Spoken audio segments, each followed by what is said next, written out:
પોલીસની વ્યાજખોરો સામે લાલ આંખ કાપોદ્રા પોલીસે 5 વ્યાજખોરોની ધરપકડ કરી છે। ગેરકાયદે વ્યાજે રૂપિયા આપવાની આચરતા હતા પ્રવૃત્તિ। આરોપીઓ પાસેથી વ્યાજે આપેલા પૈસાના લખાણની ડાયરીઓ પણ કબજે કરાઈ છે। પોલીસે વ્યાજખોરો પાસેથી મોબાઈલ અને રોકડ રકમ જપ્ત કરી છે।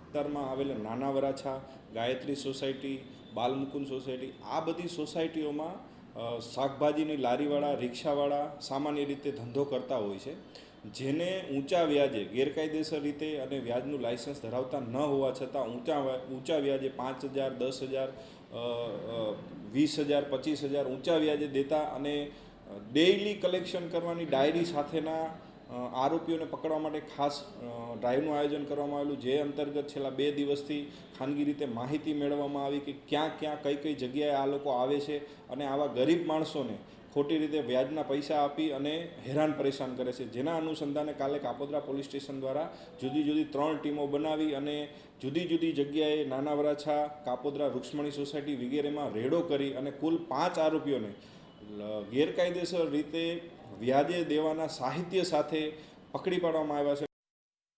અરવલ્લીના